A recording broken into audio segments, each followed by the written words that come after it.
My name is Daniel Robertson. I am the director of our Boys and Men of Color initiative at Say Yes Buffalo. I've been working with Antoine around this initiative, around mental health and bringing men and young men together and brave and creating safe spaces where we can come together, just connect, build bond, and fellowship around this topic of mental health, because especially in the Black community, it's something that we just don't talk enough about and something that we really don't address. So we wanted to create this space today where brothers could just come together and just be one, be open, and be vulnerable. Without further ado, I want to allow the panelists that we have here, our wonderful panelists and experts in this field of mental health, to introduce themselves. We're going to have some great conversation and dialogue, and then we'll move into our breakout sessions. That sound good? Come on, that sound good? Yes, sir. All right. Kelly, we're going to start with you. Thank you. Good morning. I'm Kelly Dumas, licensed clinical social worker / therapist and executive director of the Healing Hub of New York and founder of Dumas Rise, which stands for Restoration in Sound Environments. And those organizations are focused on empowering Black mental health and Black mental health providers. All right, my name is Antoine Holmes, born and raised in the city of Buffalo, recently resigned from my position as Director of Health Education and Outreach at the Pride Center of Western New York, and now I'm employed with my Say Yes family as a community school zone leader, really focusing on honing in on the relationship between Buffalo Public Schools and the city of Buffalo. So I'm excited about that, and I'm happy to be here. Thank you for having me. Good afternoon, everybody. I'm Carl Shallowhorn. I'm a senior program advisor for the Substance Abuse Mental Health Services Administration. That position is through Mental Health Advocates of West New York. My role is primarily focusing on initiatives around Black communities and raising awareness, letting people know about where to get help and how they can support their well-being. Hello, everyone.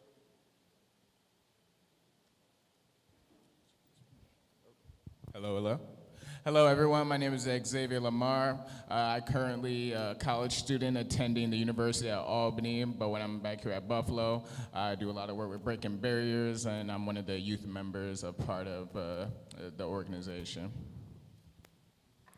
Hello, my name is Rasheen Gartrell DeMille Powell I. I say that because I have a second. I'm a licensed clinical social worker. During the day, I work at the New York State prison system. I worked at Attica, Wendy, and I currently work at Collins during the day. In the evenings, I work for myself. I'm the CEO and therapist at New Purpose Counseling, PLC, and my goal is to stop people from going to jail. So I want to catch them out here before they go in. Thank you. All right, can we give our panelists a round of applause, warm round of applause? All right, so respectfully, we're going to start with Kelly, as she's our only lady on the panel. And Kelly, I know you're super passionate about this conversation about how we have to kind of look back before we can kind of look forward in regards to this issue of mental health in our community, right? So I think it's important that we understand the residual effects and the impact of slavery, right, in relation to mental health. Can you kind of unpack that for us a little bit? Absolutely. So I think we need to understand, all of us as Black folks, we have experienced a certain level of what's called racialized trauma that goes back hundreds of years, and we still experience that racialized trauma every day. I think Ms. McDuffie mentioned just being Black in America, and there is a phenomenon that's called epigenetic. That speaks to how we can pass down trauma to our generations and to children.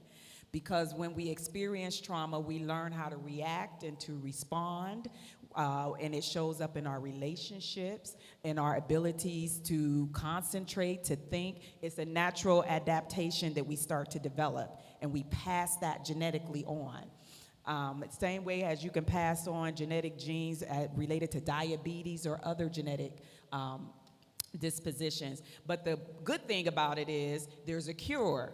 So we don't have to continue to suffer from racialized trauma. I think it's important that, first of all, we recognize that it is real, and I would venture to say all of us suffer from it. We may experience it differently, but we all suffer in some way, and we have to be mindful and think about what are we passing down to our generations and how do we interrupt that. And it starts with us. showing up more consciously and looking at how we are reacting and responding in environments and getting support and talking about it like we're all here talking now and coming together and starting to unpack those pieces. So it's possible to change, but the change has to start within and being more conscious about what we are experiencing as a people. Thank you, Kelly. You're welcome. So at the end of that, you kind of mentioned the importance of support, right? Yes. And Carl, this question is kind of for you. As a person that is working actively in the mental health field, but also been one that has benefited from being a participant in just your own journey around mental health, can you just kind of talk about how you now support and the kind of the type of support that you receive to help you get to this point in your life? Sure. Well, my basic story is that I started when I became ill when I was 18. I had what's called a psychotic break. And that was a very difficult experience to go through at such a young age. I spent 7 or 8 years kind of cycling out of hospitals.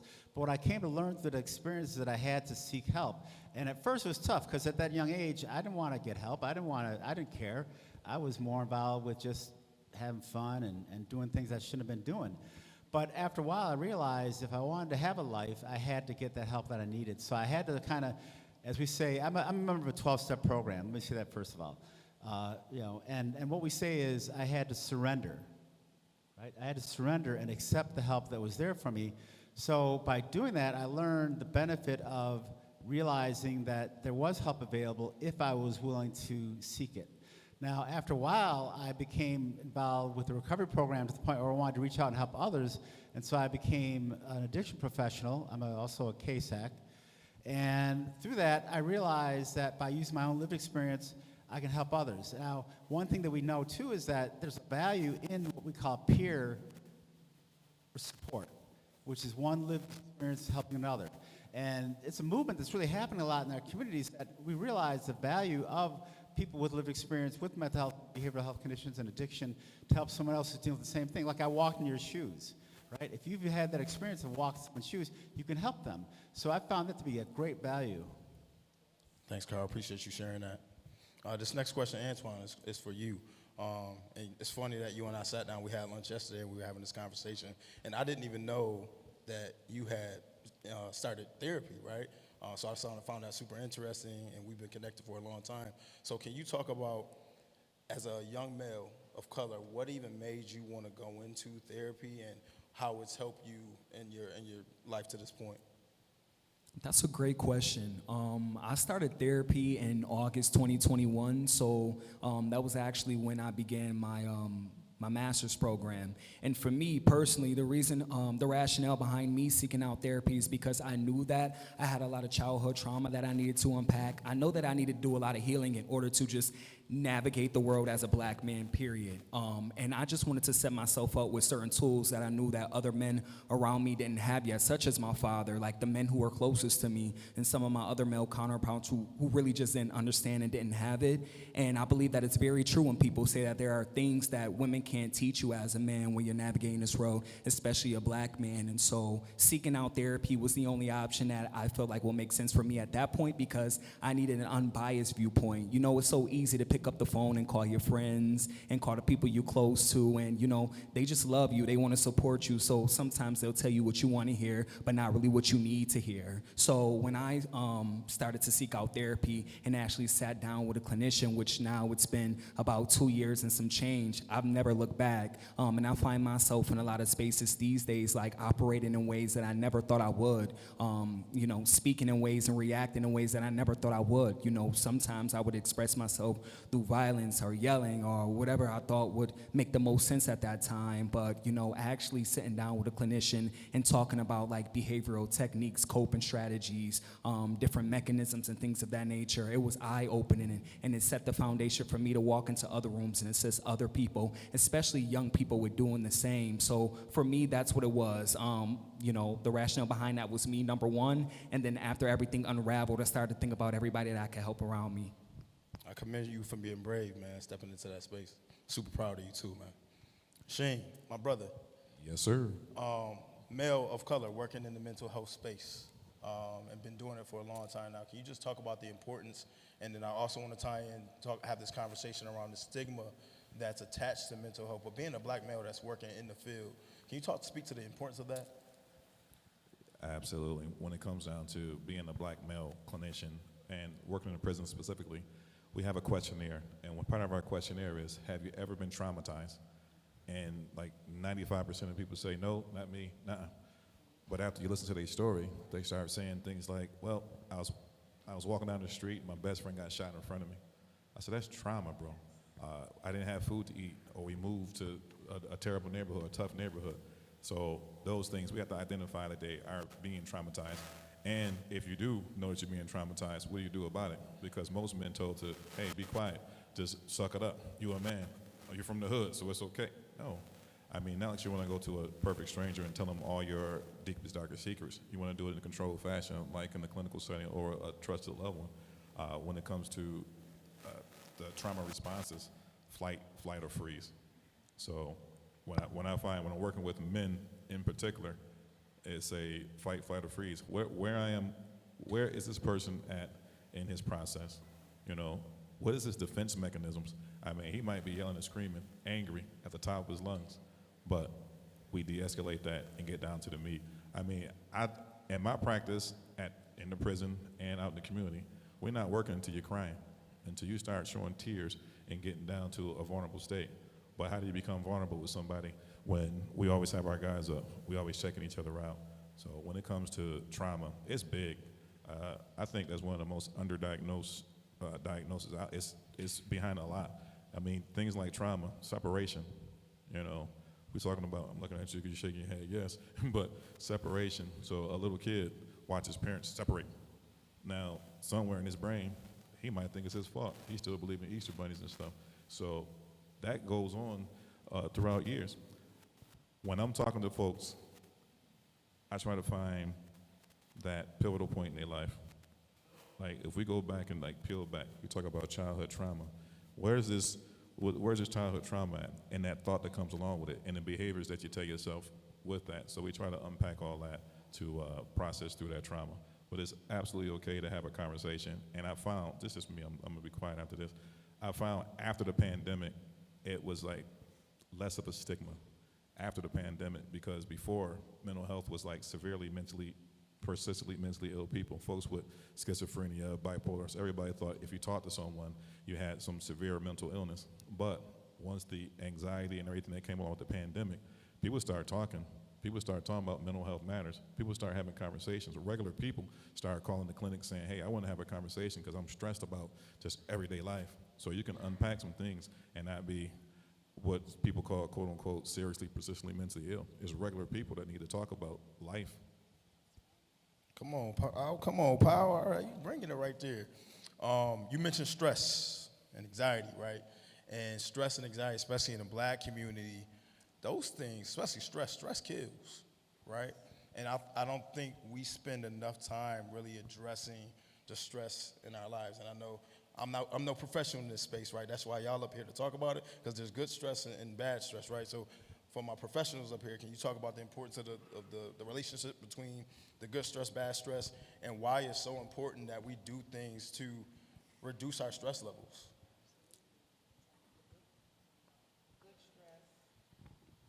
Good stress, like you said, we all gonna have stress. I think the good stress is eustress, E-U-S-T-R-E-S-S.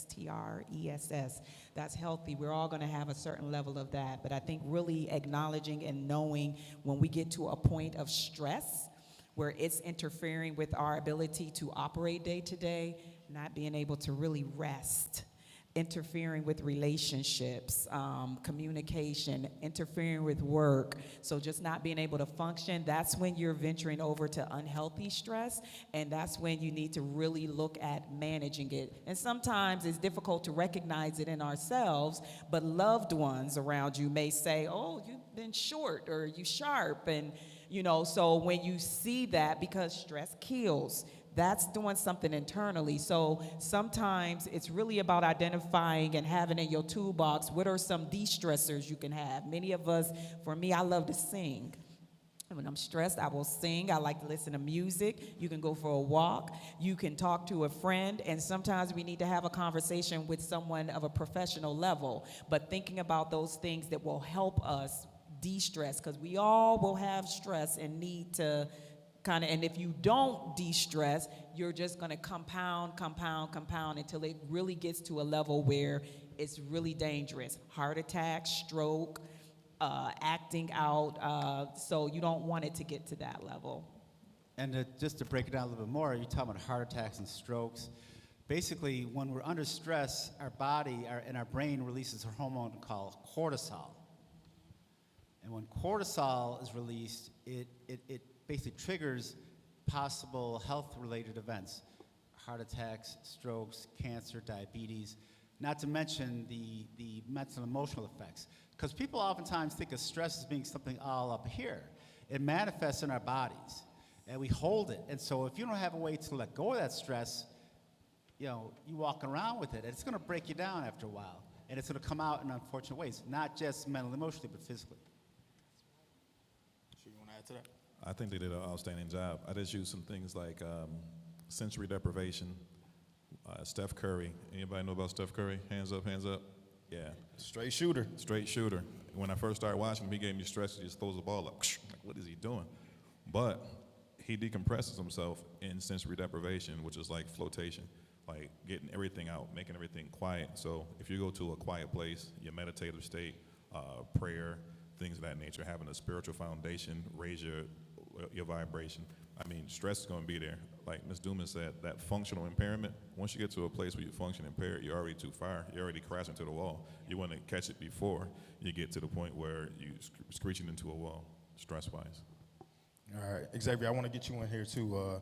Xavier, second year, sophomore, right at University of Albany. Came up through breaking barriers, been connected since 2018.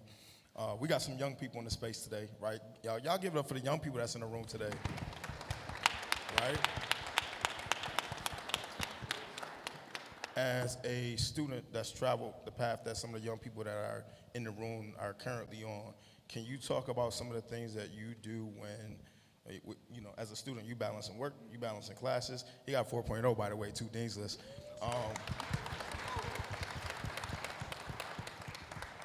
How do you manage everything and not stress yourself out? Because I think a lot of us as adults have been in that space as college students, and college is stressful, right? So talk a little bit about that and some of the things that you do. Well, first off, I will probably want to say is that yes, college is about, trying to get the best grades you can, but that's like a chunk of college. That's not really what college is all about. So what I would really encourage young people who plan on going to college, even not going to college, even if you're going to trade school or whatever you pursue, you don't want to really get too caught up in the grades, like, oh, I gotta get the 4.0, the 3.9s and stuff like that, because that's the main stressor for a lot of college students, if I'm being honest with you, worrying about all their grades and stuff. And it came to a point where I had to say to myself, okay, I need to cool it sometimes, like when I'm doing studying, because even though studying is good, if I overstudy at times, that's when I know I'm going to get stressed out. And if I'm studying up to 2 a.m., 3 a.m., I know I'm going to be messed up in the morning. So you just have to be able to prioritize your time better. I feel like that's very important to making sure you're not overstressing. And you just also got to make sure you take time to yourself, to just relax and detox. Throughout the day, I just take a minor break, just listen to music, just chill, just have a little 10, 15 minute mental break, to just refocus and then get back onto it. So you just got to make sure you definitely prioritize your time, because when you prioritize your time, that helps caters to a better stress-free college life. Appreciate you sharing that. Kelly, I'm coming back to you. So we talk about, oftentimes there's a thought process, right? And I think sometimes it's ingrained in men that we gotta be tough, we gotta be strong, don't cry, right? Don't be vulnerable. How do we start to break that down, unpack it, get rid of that thought process, and why is it important that we as men do that?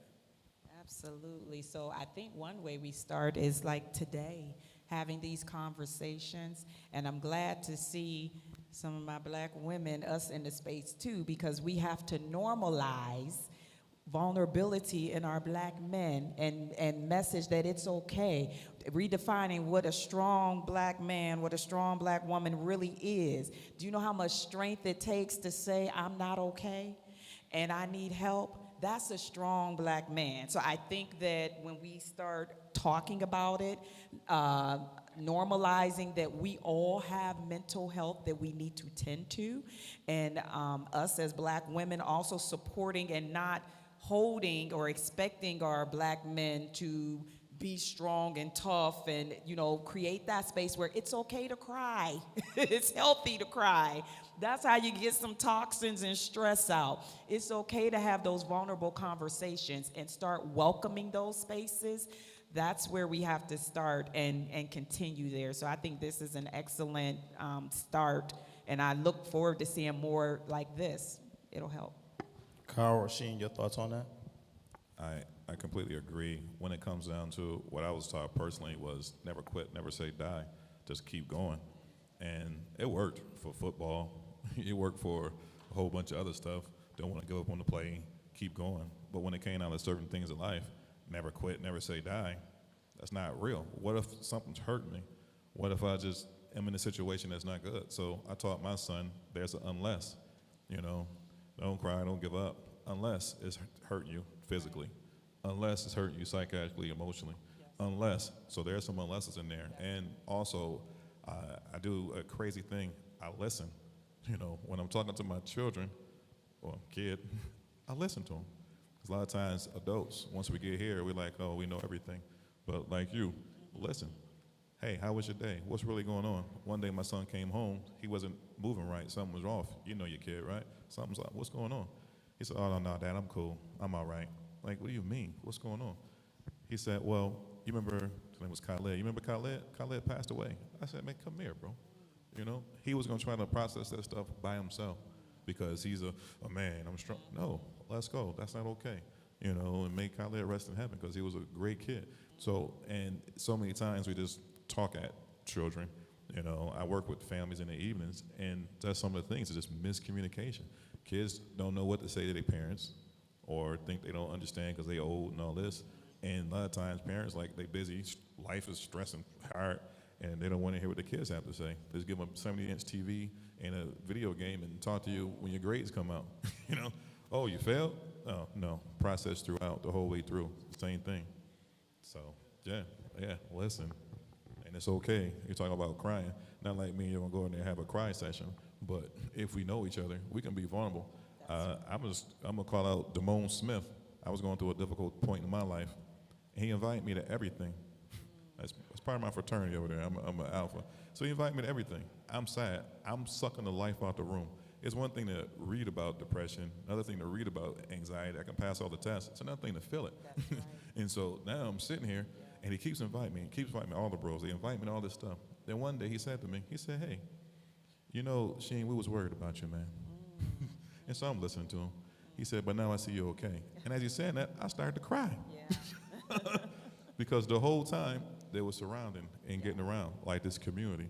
So these brothers, I'm looking at folks that I know in here too, the same thing, bro. A word of encouragement, a text message in the morning, a prayer, all type of stuff. Just a word of encouragement, man. Hey, that's a nice shirt.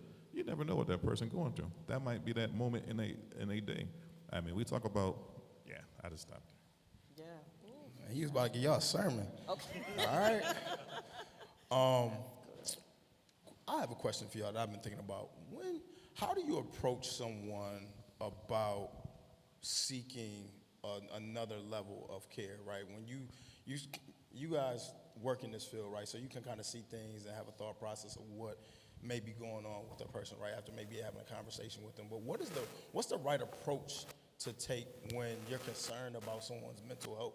Because I saw something online the other day and someone was like, you need to go to therapy. And I don't necessarily think that's the right approach, right? So how do you have that conversation with people, especially when you're genuinely concerned? Yeah. You know, there's a program I would strongly encourage all of you to take, if at all possible. It's called Mental Health First Aid. Mental Health First Aid. A lot of programs. I know the county does it for free. Other organizations do it for free. It's a full program, learning about mental health. But there's an exercise in there where we tell people what to say in situations when you want to encourage someone to get help. One thing you could say is, I'm concerned about you, right? How are you doing? Open-ended questions. There's a question you could ask, it might be yes or no, but an open-ended question is something that someone has to really elaborate on. I've noticed you haven't been doing so great lately. What's going on, right? So you want to get the person to open up in a way that isn't threatening. You don't want to, threaten the person with, whatever, right? You want to be able to be open and let them communicate in a way when they're ready. They may not be ready. Just, hey, listen, if you want to talk, just come talk to me. I'm ready when you are. That's just one thing. Kelly, That's good. No, the mental health first aid is like CPR offered, so everyone should have that baseline. One thing my bishop always says, people don't care what you know until they know that you care. So if you want to reach somebody, first of all, you say somebody on Facebook said you need to be in therapy, no. People need to know that you actually care. So it's really about relationship and connectedness, right? So when you have relationship and connectedness, then you can speak into someone. If you see something, if you see signs, and we should do that. That touched me to hear what Damon did. That's how it's supposed to be. When you see something, we should say, I'm worried about you. And get together and try to connect, and then you will be able to speak to, have you thought about getting some professional help? It's okay to get professional help, but I think for that to be received and to be able to have that conversation, you got to have connection and relationship with folks. And then that mental health first aid does give you those basic skills of how to have those difficult conversations, and those trainings are free throughout the community. Yeah, I echo the same sentiment. I believe it's based on a relationship, right? So there was a time I had a friend who I didn't know his clinical diagnosis, but I can tell by his behaviors that he was spinning. So he's manic, and he's doing things that could have got him in a lot of trouble, go to jail. We never had a conversation about his mental health. I'm a clinician, so we get into the car together. I said, bro, are you taking your medications? He looked at me. He was upset. I'm like, no, bro, I'm a clinician. I'm concerned about you. If you continue on this path, you can die, go to jail, do something that you can't undo. And so he was mad at me for a long time. We're good friends to this day. But it was the relationship that I had with him. So if I'm approaching a stranger, I would approach him with kindness. Like, when I talk to anyone, I say to myself, okay, I may never see this person again. So I'm going to give them everything I got clinically, all the stuff they taught me, and I'm going to come from this heart with love. So when I'm speaking to people, it's to lift them up and to encourage them, like, hey, it can be something different. You can have a process. You can talk to someone and process through your stress. When I say stress, I'm talking about your anxiety, depression, trauma. All that stuff can be worked through process. Will it be eliminated? No. Like, no victims. We deal with survivors, a survivor. And I will say this while I have the mic.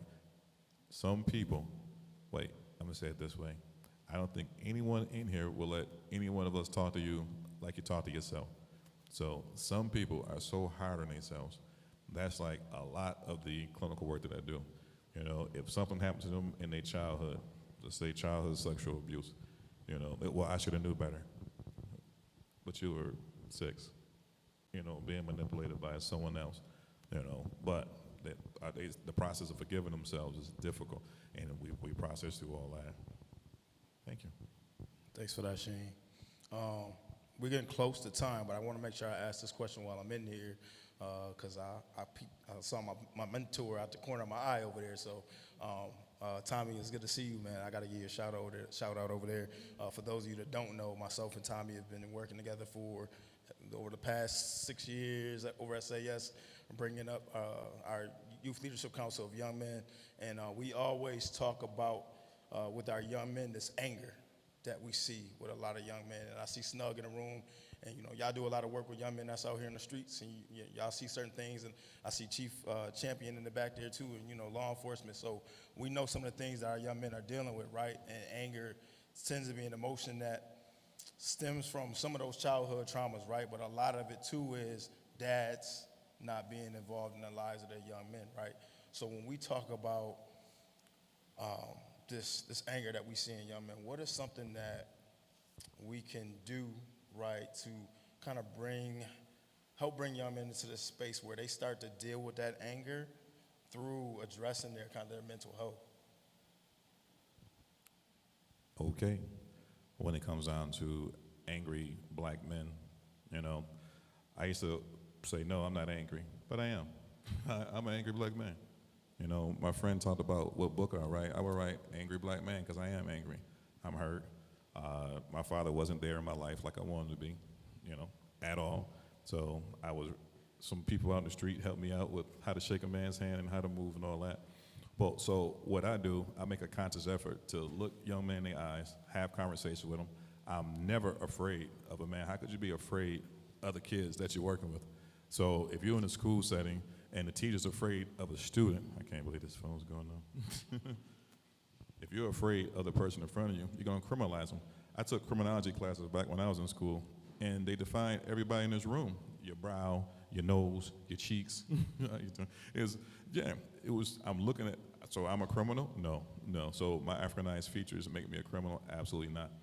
I talk to people right where they are, no fear. So if they are angry, I ask them why they hurt.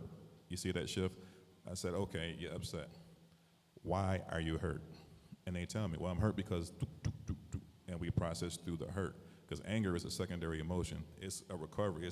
Anger doesn't care about laws. Anger doesn't care about rules, morals. If you're angry, you're going to tear something up to protect yourself. It's a protector. And so we get down to the hurt and start processing through that hurt. I've been challenged. I used to do in-home therapy. And one kid, he was a gang member, and he showed me his bullet holes. He said, I got shot here. He actually showed me one of his guns on his phone. It was a big gun, too. I was like, listen, maybe I'd turn you in. He's like, no, I'm not worried about you. You cool. It's like, okay. But he threatened to rob me every time I go pick him up. He did. Yeah, a kid off road, like Fruit Belt, Persia area. Threatened to rob me every time. He said, Mr. Powell, I'm going to rob you. I said, well, why would you do that? Right? He said, why would you do that? Well, him and his friends. Next time we go out, we go play basketball, we talk about anger and his school stuff. Next time he said, I'm going to rob you. I said, what am I doing while you're robbing me? Because I want him to think about it for a second. And the last time he said, hey, Mr. Powell, I'm going to rob you. I said, here's what we do. We go in this backyard and we chop it up. And I don't want to hear anything about that robbery stuff no more, right? What happened, he said the same thing to another staff, and the other staff put charges on the kid. So what the kid was really asking me was, hey, if I mess up, are you still going to be there for me? What if I'm not perfect? Are you still going to be there for me? What if I go to jail? Are you going to write me and visit me? And I do, by the way. So, I got some nephews who are incarcerated from doing stuff just like that. But, not my biological nephews, the people I started working with. Because, I'm sorry, I'm just talking, Jesus. But, yeah, so when it comes down to anger, we get down to the hurt. And once you get down to that hurt, you can process through the anger with no fear. I'm talking about, I work with real-life killers, people who did all type of stuff, and they operate off of fear. So if I'm afraid of them, it's done deal. And these guys are just hurting. The young folks are hurting bad. And what we do is just get to their the human side, the love. I'm coming with open hands, never with that aggression and tough guy stuff. You shouting and screaming, I'm speaking super soft and low. And really, I hate to say it this way, but you can pump me off. You can't, because I'm not here for that. I'm here to make sure you elevate and to live. I mean, we got this much time with our youth. I met a kid on Friday. He survived, but he was stabbed up by Monday. So we didn't make our next appointment before he was stabbed and hurt from some of the stuff he's doing. So we don't have a lot of time. There's a lot of urgency when it comes to working with our youth. Right, Mr. Champion? Thank you, sir. And I think teaching our youth some healthy ways of dealing with the anger. Anger is not a bad emotion. Oftentimes we hear it and it's given a negative context. Anger, many of us have many reasons to be angry. Anger is okay, it's what we do with the anger. So then we have to teach positive ways of how do you express that anger in a healthy way. Because it's not about not being angry. You have many reasons to be angry. So let's be angry, let's feel that anger, and how do we express it in a healthy way? Oh. Oh, if I could add, I would definitely say, because we talk about like how as young men we could get angry at times. I do think that, at least from my like standpoint, I feel like we as men just have to do a better job of just being emotionally available, like for our brothers, essentially, because at the end of the day, like we the ones that they could connect with the most, and I try my best like to be there like for a lot of my friends and stuff like that, while also make sure I'm prioritizing myself as well, because you can only be as the only way you can be as strong to help others if you're strong enough to help yourself. So being emotionally available like for each other is definitely an important aspect, and like try to do our best. And I'm gonna keep it real. I've engaged in this at times, but I do realize that we do have a culture of clowning like us brothers when when we have like slight misfortunes and stuff like that. Like just like coming from like a social media standpoint, you see it all the time. So and again, this is something I need to work on as well. Like just making sure that we're like doing a better job of like actually making sure that us as men, we are okay, basically. Just checking up to see if we are all right, making sure that we're doing good mentally and stuff like that, if we've been through any pain or hardships, and anything that we just might be going through, like we just gotta actually like take things a little more serious and not just be so just easy to laugh it off and stuff like that. So that's something I would do. Thanks, Xavier. Antoine, I'm gonna let you jump in, then I'm gonna let y'all say a quick last word, and then we're gonna go to these breakout sessions. I was just gonna say that I think it's very important for black men to actually model what they talk about, because I run into so many men that look like me who talk so well. You know, we all talk so well, but nobody's perfect. At the end of the day, nobody is perfect. And I think someone said it earlier, like we're all imperfect creatures, and that's 100%. And nobody should be, but we need to do a better job at modeling for one another, because when we say like, yo, it's not cool to like clown somebody, or like, you know, we shouldn't judge somebody for living this sort of lifestyle instead of that one, but then you turn around and you do it yourself, knowing that there are other black and brown brothers watching you, they're gonna still operate in that way. Because one thing that I notice about the male species, also me myself, is that once we see another man do something, then that's when we feel like it might be okay to do it. It's sort of difficult to be courageous and take that first move and be the trailblazer yourself as a man, because you're thinking about how other men are going to judge you. When you step away from thinking about how other men are going to judge you and you decide that you're going to be the trailblazer, you'll be surprised by how many other men jump on that. Like, I know we talked about like after COVID, everybody talking about like mental health and how important it is. But sometimes I ask myself like, well, why wasn't that a conversation beforehand? And when that wasn't a conversation, what did that look like for black and brown men?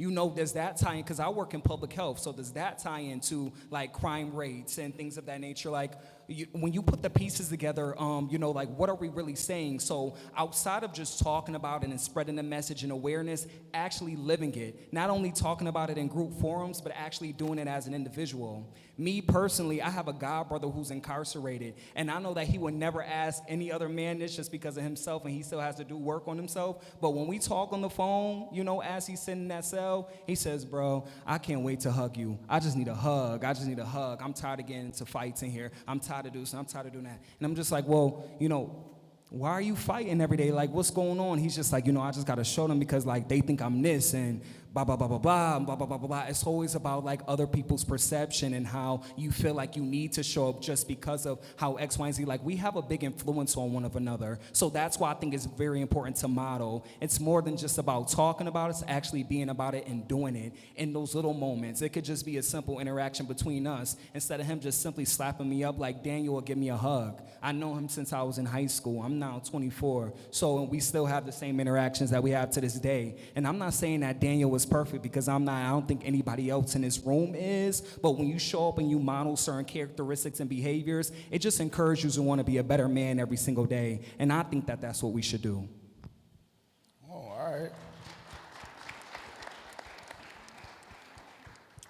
We have time, y'all. And I know some of y'all in the audience probably have some questions, but we really got to get y'all to these breakout sessions.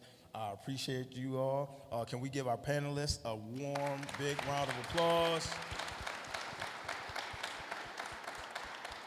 It's really not easy to sit in front of a room full of people and just talk, but they did a great job, and I hope you all took took something away from this panel today. All right, so one more round of applause.